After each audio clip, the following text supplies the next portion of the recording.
How you doing, guys? So, tomorrow's the big day. I'll be in Austin. Oh, there goes my computer. I'll be in Austin. Hope to see a whole lot of you there. Want to do a quick little video.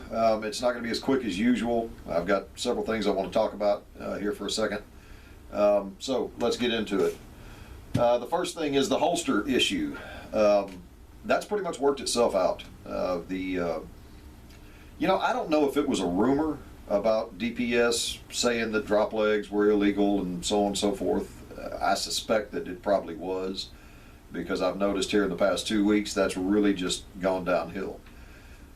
Judging by what I see, my advice would be make sure that a belt or your shoulder is somehow involved. If you do that, then the holster you're wearing ought to be okay. I wouldn't advise pushing it too far. But if your shoulder's involved, it's a shoulder holster. And if a belt is involved, then it's a belt holster. That's the way I'm going to do it. And something else I would just point out, I'm not saying go make a federal case out of it on the street, but you just might remember, the law uses the word carried in a belt or shoulder holster. The law doesn't say anything about wearing. The word wear, the word worn, that's not even in there. So, and the word waist, by the way, it's not in the law at all. So, just remember that. Make sure a belt is somehow involved. Make sure your shoulder is somehow involved, and you should be okay. The next thing here. Oh, the whole papers, please situation. This deal where the police think they have the right to come up and demand your ID and your license. Well, most people saw my last video, and you know, that hasn't changed. I can tell you right now that if a police officer asks to see your license and you don't show it to him, he's going to arrest you. I've studied it more since the last video, and I can tell you that I've come to the conclusion that it's unconstitutional. But that's what I say. What I say doesn't matter.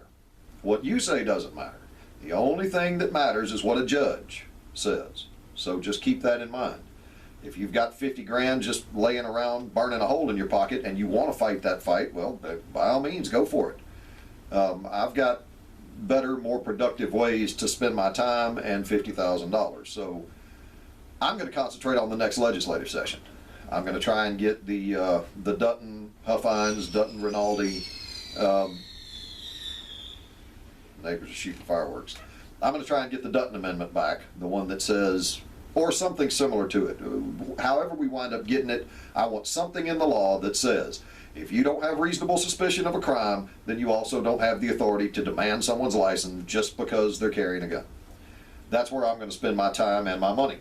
How you spend yours is up to you. Just be aware that a lot of them think they have the authority, and we all know what happens then. So keep that in mind.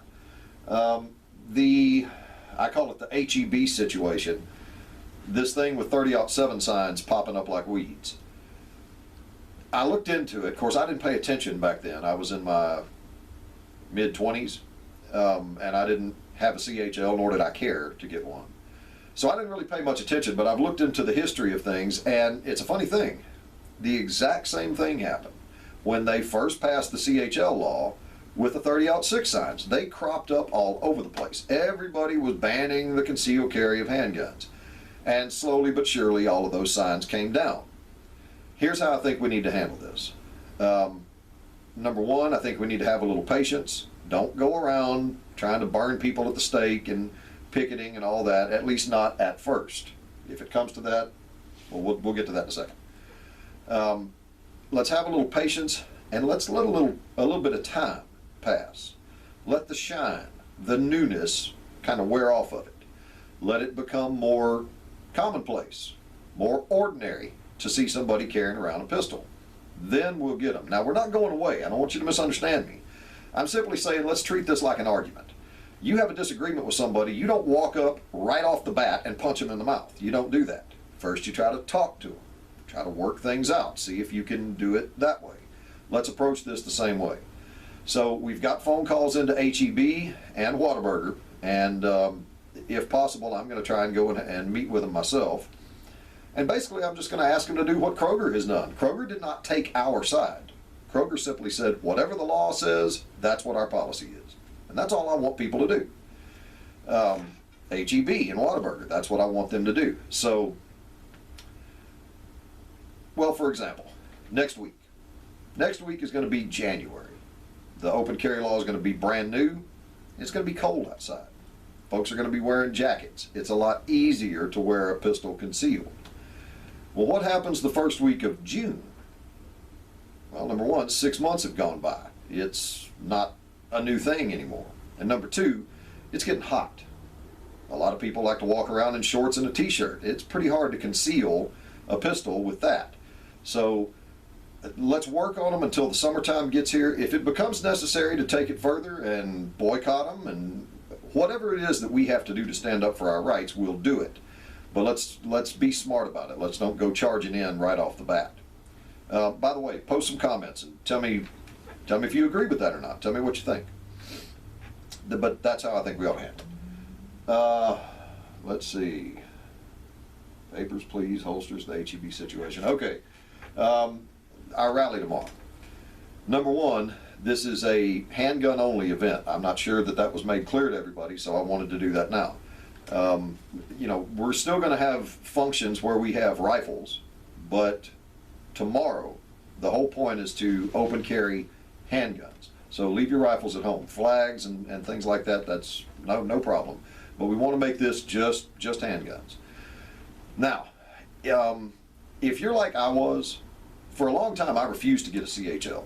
In fact, the only reason I did it is because I'm the vice president of Open Carry Texas and I feel like I need to set the example tomorrow. That's it. And I didn't get a Texas CHL either. I got one from Arizona. I have a problem with the way Texas does its CHL business with taxes and student loans and things like that being a part of the equation. That's just wrong. And I'm not going to give my money to the state of Texas when they're wrong. But I did get one from Arizona. In fact, I'll show it to you real quick. I don't know how well you can see that. My lighting isn't all that great, but anyway, there it is. I'll show it to you tomorrow. So, if you're like I was and just didn't get a CHL sort of out of protest, well then bring a black powder. If that's what you want to carry, then do that. But if you have a CHL, we'd like you to carry a modern handgun because that's sort of the point. You know, that's what this was all about. So, but I wanted to make sure everybody understands. For tomorrow, leave the rifles at the house. That's not the point that we're trying to make tomorrow. Oh, and something else. I'm going to show you a picture here. Don't do this. Look, folks, we're there to draw attention to the issue. We're not there to draw attention to ourselves. We're there to cause change. We're not there to cause a ruckus. Wear your pistol.